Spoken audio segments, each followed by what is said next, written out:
I woke up to a miracle today.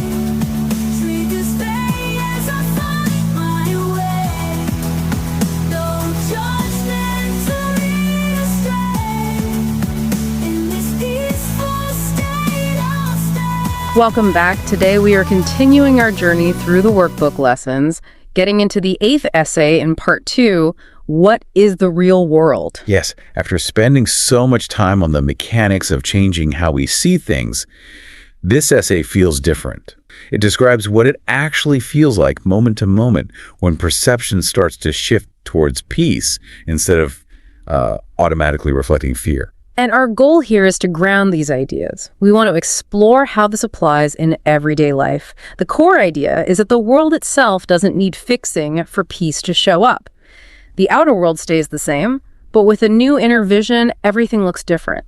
That's what happens with consistent forgiveness. We're looking at how fear really works on a subtle level and how forgiveness is the tool that takes that apart piece by piece. It's about recognizing that the safety we're looking for isn't dependent on perfect conditions outside. It's available right now, inside. So as you listen, we encourage you to think about your own experiences with these ideas. And feel free to share any reflections with us.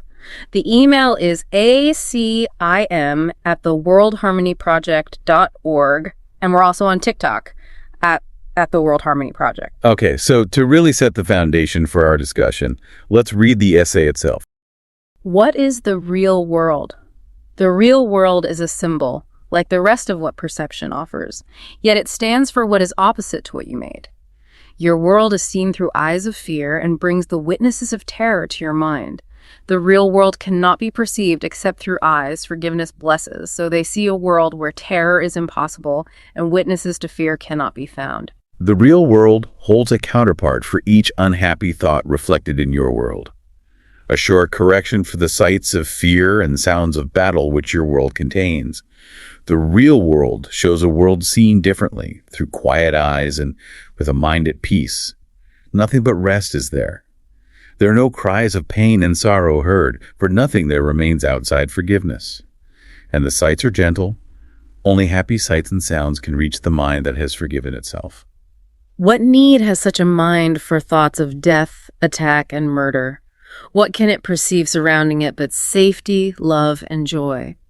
What is there it would choose to be condemned, and what is there that it would judge against? The world it sees arises from a mind at peace within itself. No danger lurks in anything it sees, for it is kind, and only kindness does it look upon. The real world is the symbol that the dream of sin and guilt is over, and God's Son no longer sleeps. His waking eyes perceive the sure reflection of his Father's love, the certain promise that he's redeemed. The real world signifies the end of time, for its perception makes time purposeless. The Holy Spirit has no need of time when it has served his purpose.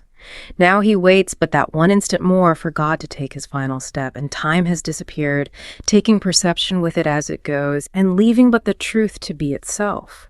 That instant is our goal, for it contains the memory of God. And as we look upon a world forgiven, it is he who calls to us and comes to take us home, reminding us of our identity which our forgiveness has restored to us. That very first sentence, the real world is a symbol, is so important. It tells us right away that even this peaceful way of seeing is still within perception. It's not ultimate reality or knowledge, but it's the corrected perception, the opposite of the fearful world we constructed. It's the bridge back. Exactly right. It's still a symbol because we're still perceiving ourselves as separate entities in a world. We're not describing heaven yet, but it's the closest we can get to that experience while we still identify with being a body. It's like we're constantly flicking between two internal TV channels. One is the fear channel, feels tight, busy, demanding. The other is the forgiveness channel, simple, steady, fundamentally restful. And that feeling tight versus steady, that's the core experience we're talking about. When the mind is locked onto the ego's channel, the world we made through fear, it feels like it requires constant effort, constant vigilance. Often the day doesn't start with a feeling of ease, but with a kind of bracing for what might go wrong. That bracing action is what the text calls bringing witnesses of terror to your mind. The ego system needs us busy and a little bit scared to maintain itself. These witnesses aren't always big, dramatic things. They're often very subtle ways tension creeps in and builds up. Think about the very start of the day. Maybe before you're even out of bed, you reach for your phone, you glance at a news alert, or open an email about work. Even if the message itself isn't bad news, the act of looking for potential problems, that subtle anticipation of needing to react or fix something, that stirs up tension.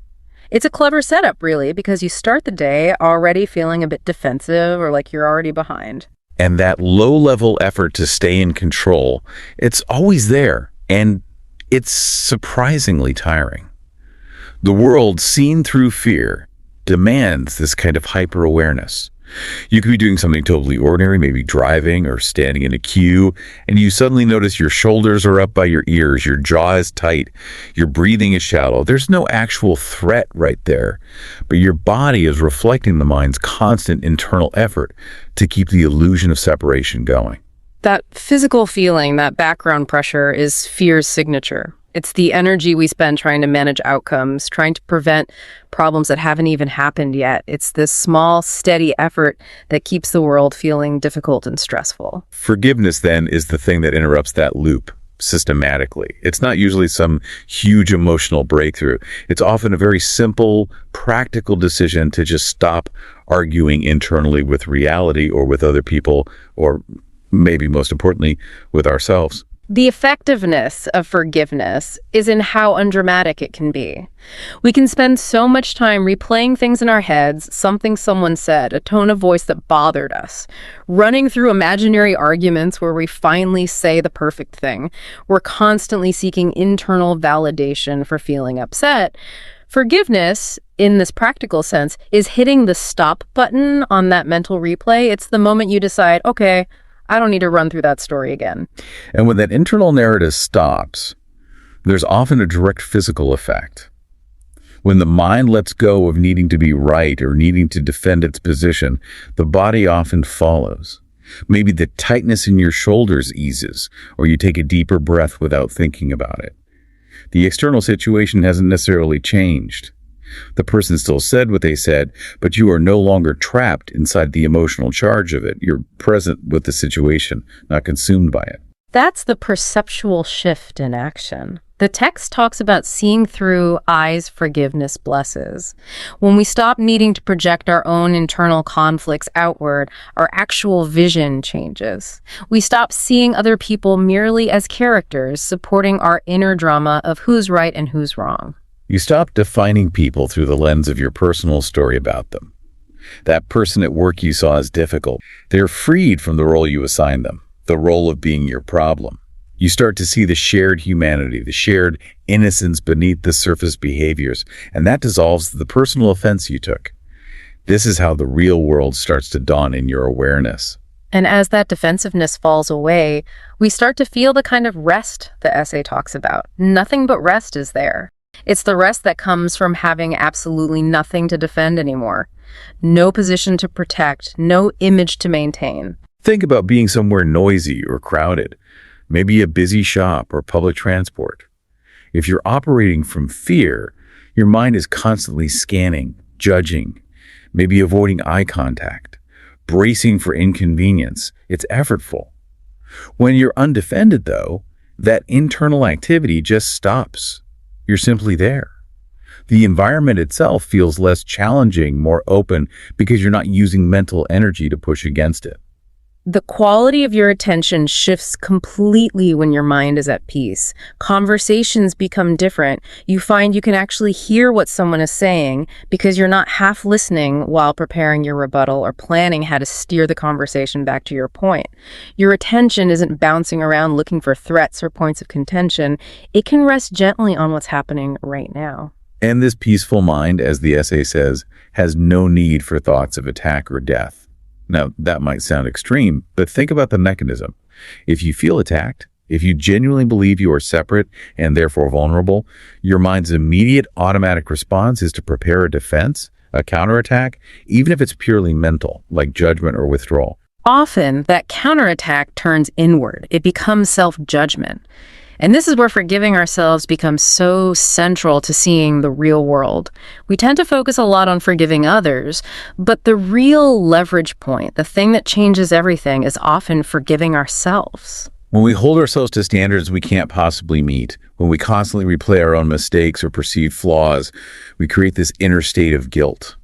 That feeling is psychologically very difficult to bear, so the ego has this mechanism to push it outward, to project it onto the world.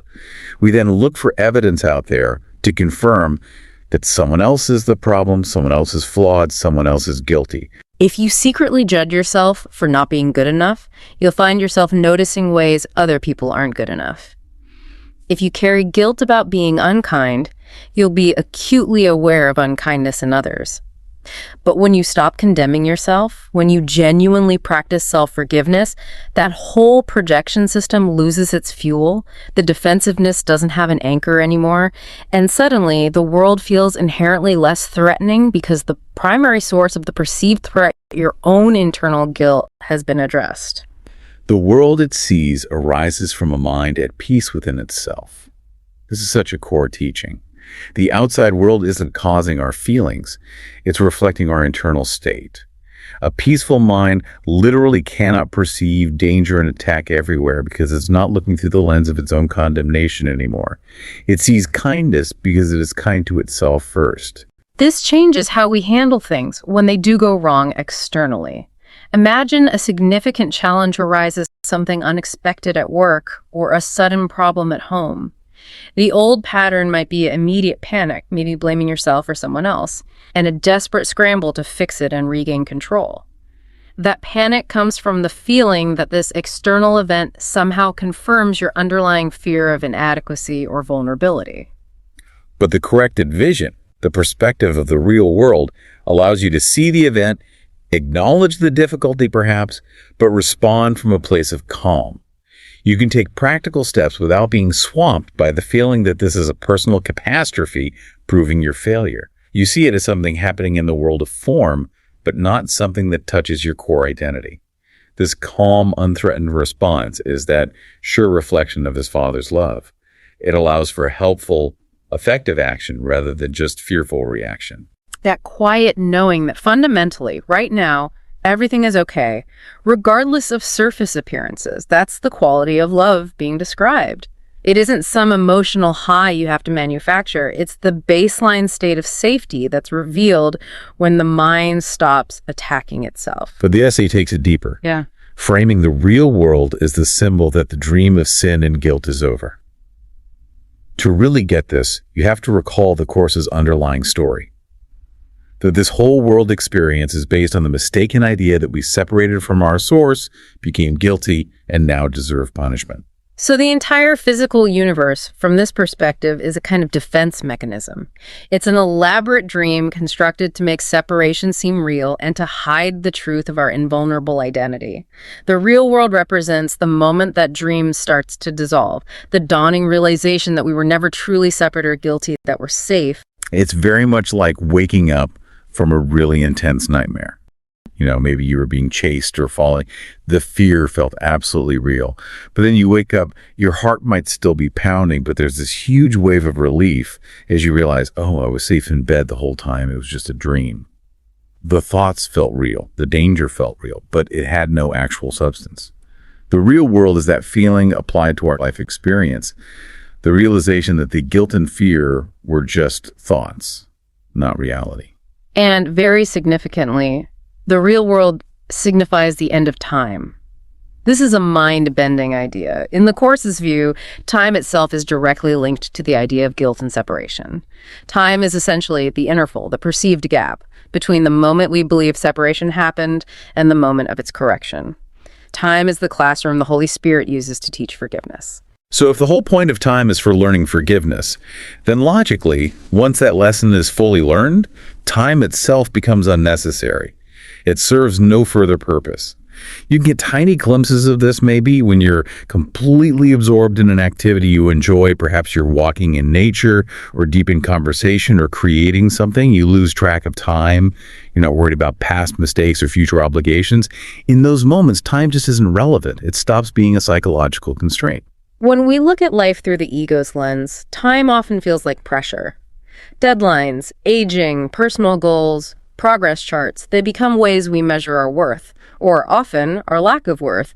I need to achieve X by age Y or I've failed. That kind of thinking. But when the Holy Spirit is guiding our perception, time is just the medium for learning forgiveness. Those external markers, deadlines, goals, they become neutral organizational tools, not verdicts on our identity. The frantic feeling, the anxiety about running out of time or not being enough starts to fade because the real goal, learning forgiveness, is happening right now in this instant. There's no rush because the purpose is being fulfilled continuously. Which brings us to that beautiful phrase, that one instant more that holds the memory of God. This isn't about clock time. It feels like that moment of absolute stillness, the pause right after the final release of a grievance, the tiny gap between thoughts where peace resides. Yes, it's that quiet knowing that happens right after you make a conscious choice to forgive, or maybe after a moment where you were fully present without trying. In that instant, you're not doing anything to maintain peace. You're simply held in safety, because safety is your inherent nature being remembered. And the text says it's in that stillness that God calls to us, reminding us of our true identity.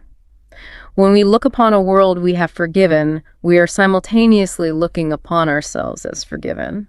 That knot of tension we felt towards someone dissolves, and what replaces it is often a feeling of warmth, a recognition of connection. That warmth is the feeling of shared identity.